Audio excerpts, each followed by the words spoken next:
ఈ క్లిప్లో కనిపిస్తున్నవి జొన్నపిండి వడియాలు. మినప వడియాలు, రవ్వ వడియాలు, సగబియ్యం వడియాలు మనలో చాలా మందికి తెలుసు.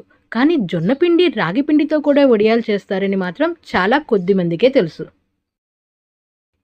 ఎటువంటి ప్రిజర్వేటివ్స్ వాడకుండా, ఇంకా వడియాలు తెల్లగా రావటం కోసం సిట్రిక్ యాసిడ్ వంటి కెమికల్స్ వాడకుండా కంప్లీట్గా హోమ్ మేడ్ టైప్లో, అంటే మన ఇంట్లోని అమ్మలు, అమ్మమ్మలు, నానమ్మలు ఏ విధంగా అయితే వడియాలు పెడతారో కంప్లీట్గా అదే ప్రాసెస్లో పెట్టిన జొన్నపిండి వడియాలు.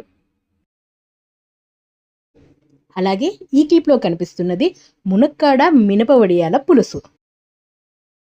మునక్కాడలో ఉండే కాల్షియం, మినరల్స్, వైటమిన్స్ గురించి నేను ప్రత్యేకించి చెప్పనవసరం లేదు. మునక్కాడలోని న్యూట్రిషన్ వాల్యూస్, హెల్త్ బెనిఫిట్స్ గురించి చాలా మందికి అవగాహన ఉంది. ఇక మినప్పిండి వడియాల్లో మన కందిపప్పు కన్నా ప్రోటీన్ శాతం కాస్త ఎక్కువగా ఉంటుంది. అలాగే మినరల్స్, ఐరన్, కార్బ్స్ వంటి న్యూట్రిషన్ వాల్యూ కూడా ఈ మినప వడియాల్లో లభిస్తుంది.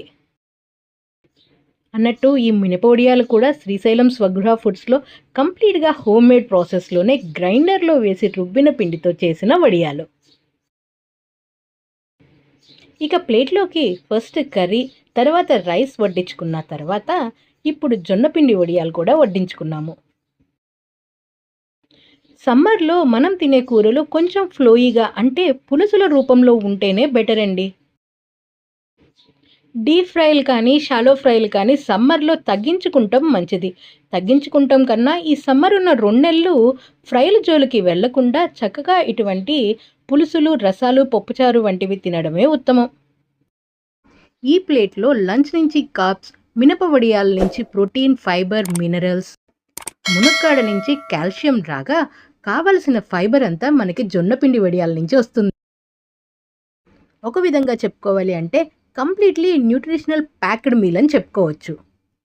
ఈ థాలీనే ఇంకొంచెం హెల్తీగా చేసుకోవడానికి కొంచెం సాలడ్ యాడ్ చేసుకుని, అండ్ ఈ వడియాలని ఆయిల్లో కాకుండా ఎయిర్ ఫ్రైడ్ చేసుకుంటే ఇంకాస్త బెటర్ అవుతుంది. మినప్పిండి వడియాలు, మినప్పొట్టు వడియాలు, జొన్న వడియాలు, రాగి వడియాలు, ఊరు మిరపకాయలు, హెల్దీ కారం పొడులు ఏది కావాలన్నా శ్రీశైలం స్వగృహ ఫుడ్స్కి ఆర్డర్ ప్లేస్ చేయండి.